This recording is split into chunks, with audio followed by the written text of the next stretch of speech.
49 cents. That's what one serving costs. One fruit available at any grocery store in America. And a published clinical trial showed it improved insulin sensitivity in just 6 weeks.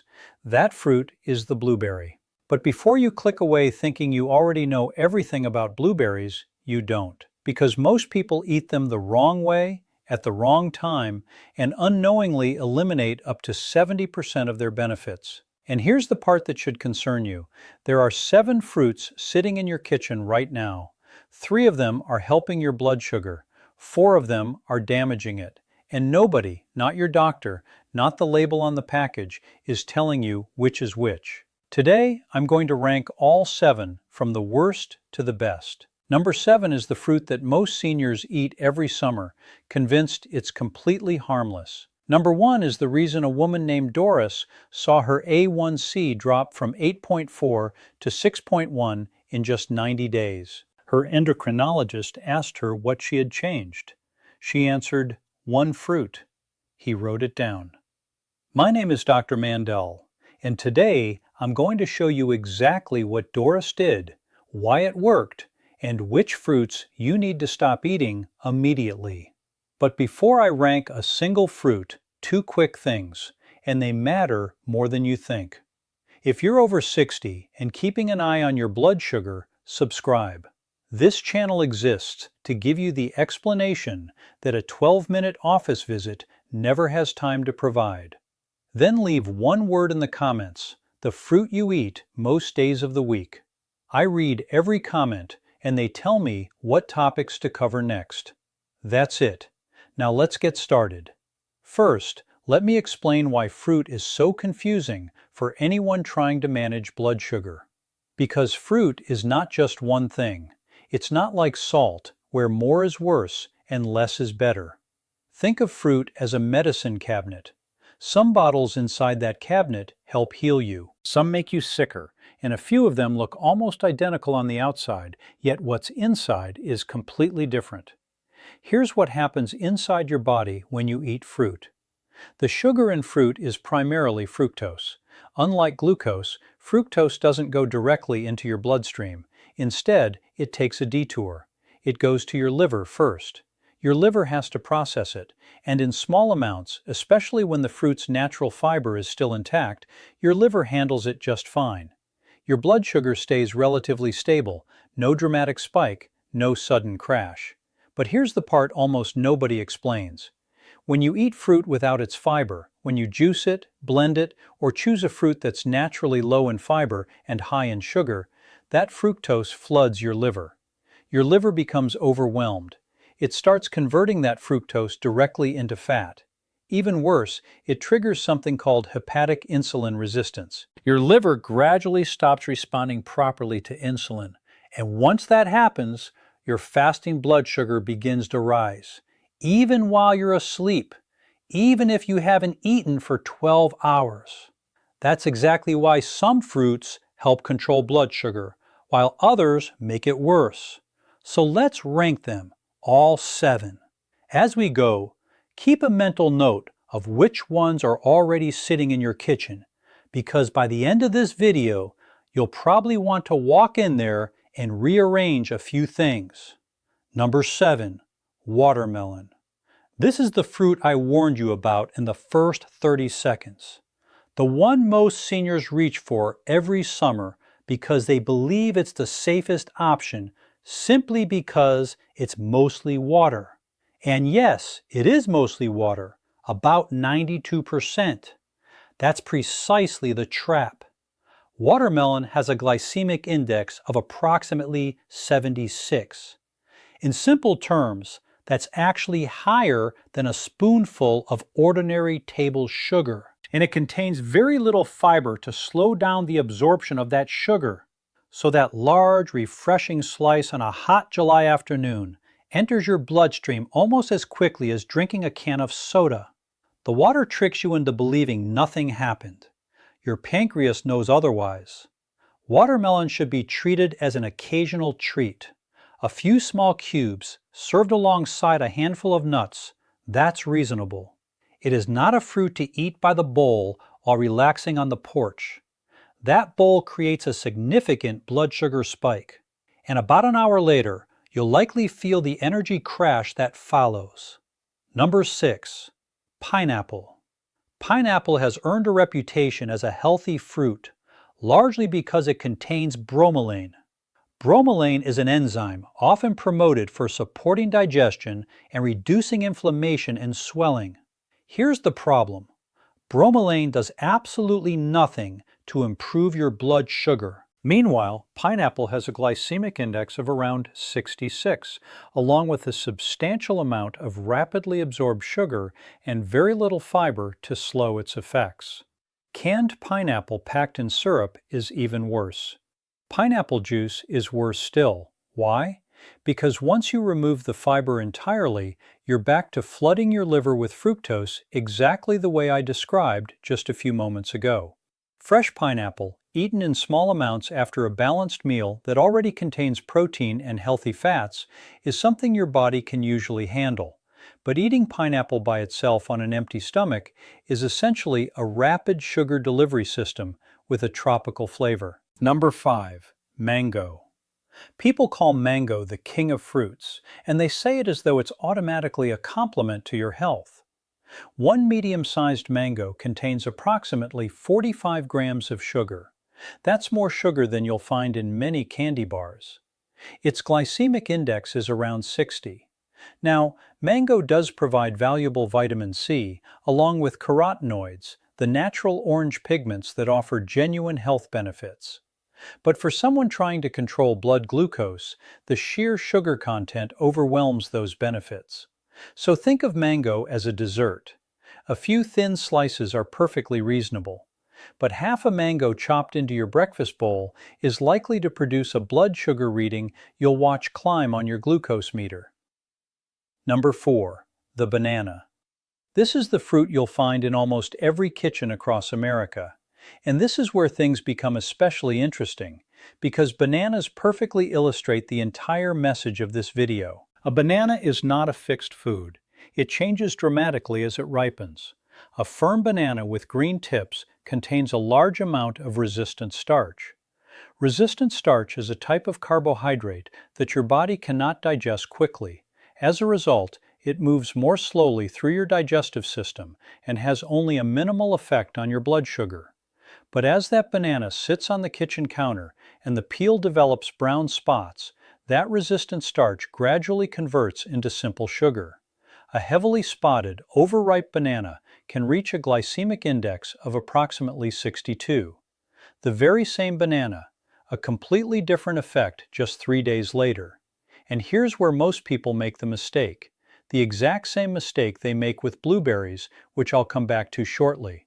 They choose the softest, sweetest, brownest banana, eat it by itself first thing in the morning on an empty stomach, and then wonder why they're shaky, hungry, and searching for food by 10 o'clock. A half of a green-tipped banana eaten with a spoonful of peanut butter or a boiled egg is a perfectly reasonable choice. A brown, overripe banana eaten alone at 7 in the morning is almost guaranteed to produce a blood sugar spike, followed by an energy crash. So there you have the first 4: watermelon, pineapple, mango, and the overripe banana.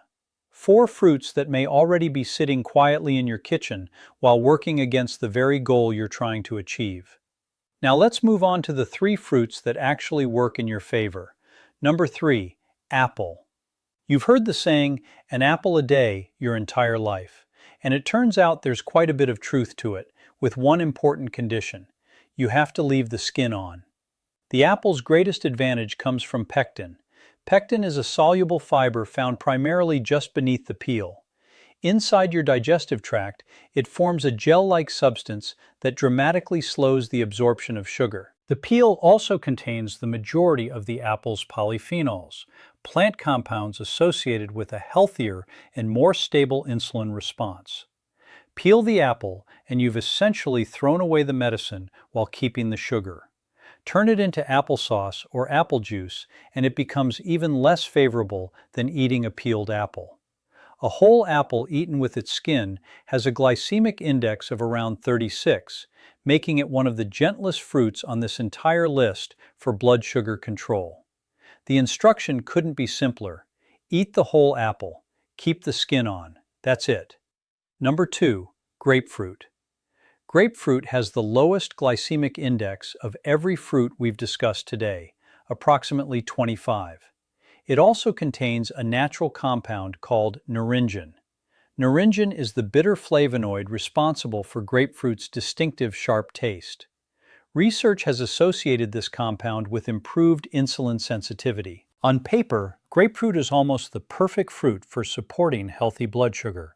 But here I need to draw a very clear line. This is the one fruit on today's list that can genuinely be dangerous for some people, and it has absolutely nothing to do with sugar. Grapefruit blocks an enzyme in your intestines called CYP3A4. Your body depends on this enzyme to break down many commonly prescribed medications, including numerous cholesterol-lowering statins and several blood pressure medications. When grapefruit blocks that enzyme, those medications can accumulate in your bloodstream to levels they were never intended to reach. That is not a minor risk, so if you take a statin or a blood pressure medication, do not add grapefruit to your daily routine until you have asked your pharmacist whether your medication is on that interaction list. It only takes one phone call. If you are not taking any of those medications, grapefruit becomes a quiet champion for blood sugar control.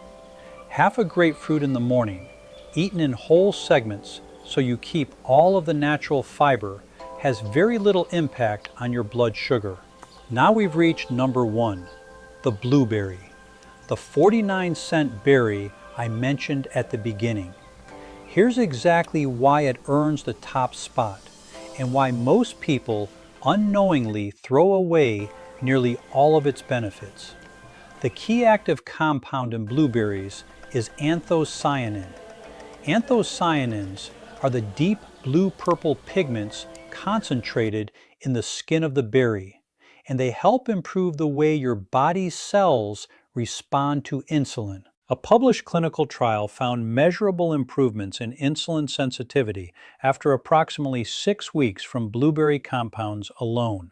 Now here's the mistake I promised to reveal at the very beginning.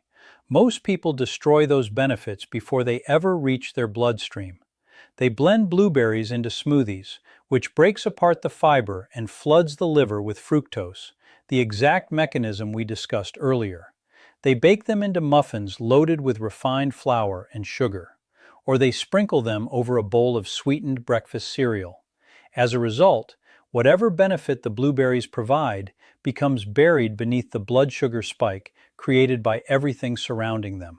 When you do that, you cancel out most of the advantage. You're eating the bottle while pouring the medicine down the drain. The correct way is almost unbelievably simple. Eat half a cup of whole blueberries, fresh or frozen, because freezing does not reduce their anthocyanin content, alongside a source of protein and healthy fat to slow digestion. Whole, not blended, not baked, not buried under sweetened cereal. Now let me tell you about Doris. She was 64 years old when she first showed me an A1C of 8.4. For those who aren't familiar with that number, your A1C reflects your average blood sugar over approximately 3 months. An A1C of 8.4 is typically the point where doctors begin having serious conversations about starting insulin therapy. 90 days later, her A1C measured 6.1. Her endocrinologist genuinely asked what she had changed, because a reduction that large almost always means a new medication has been prescribed. She answered with just 2 words: one fruit. What Doris actually did was mix half a cup of whole blueberries into plain Greek yogurt every single morning. The protein and healthy fat in the yogurt slowed the digestion and absorption of the fruit. No smoothie, no sweetened cereal, and she made one additional change. She stopped drinking the glass of orange juice she had consumed with breakfast every morning for 40 years. Because that glass of juice had been undoing the benefits of her blueberries every single morning before she even walked out the front door. A 49-cent serving of one of the least expensive berries in the grocery store, eaten whole with protein, replaced a glass of fruit juice that had quietly been raising her fasting blood sugar overnight. 3 months, from 8.4 to 6.1. Her endocrinologist wrote it down. So here's exactly what you should do starting tonight, before this becomes just another video you watched and then forgot. Step 1. Walk into your kitchen and identify the 4 fruits we've discussed: watermelon, pineapple, mango, and any banana that has become soft, overripe, and covered with brown spots. You don't have to throw them away. You simply need to stop thinking of them as everyday snacks and start treating them as occasional desserts. Eat small portions after a balanced meal. Never eat them by themselves on an empty stomach. Step 2. Tomorrow morning, eat half a cup of whole blueberries, fresh or frozen, with plain Greek yogurt or a small handful of nuts. Not in a smoothie, not sprinkled over cereal, whole. Step 3. If there's fruit juice in your refrigerator, orange juice, apple juice, or any other variety, finish the glass you already have and let that be your last one. Fruit juice is one of the fastest ways to undo every positive habit we've discussed in this video. Step 4. Keep whole apples with the skin on in a bowl where you'll actually see them. Eat them whole. The skin is where much of the benefit is found. Step 5. And this one is not optional. If you take a statin or medication for high blood pressure, call your pharmacist before adding grapefruit to your diet. One phone call, don't guess. And never stop taking a prescribed medication because of something you watched online, including anything I've said here. Choosing the right fruit is the easy part. Drug interactions are the part that can send people to the hospital. Here's the lesson I hope stays with you. Doris changed 2 things that morning. She added blueberries, and she eliminated the orange juice she had been drinking with breakfast every single day for 40 years. That second change was every bit as important as the first. The fruit you choose to add to your breakfast often matters less than the drink you've been consuming every morning, the one that's raising your blood sugar before you've even sat down to eat. That's exactly what we'll cover in the next video. The 3 morning drinks that most adults over 60 consume every day that quietly raise fasting blood sugar, and the 2 drinks that can genuinely help lower it. One of them is probably sitting in your hand right now. If you want your numbers to improve the way Doris's did, that's where we're going next. I'm Dr. Mandell, and I'll see you in the next video.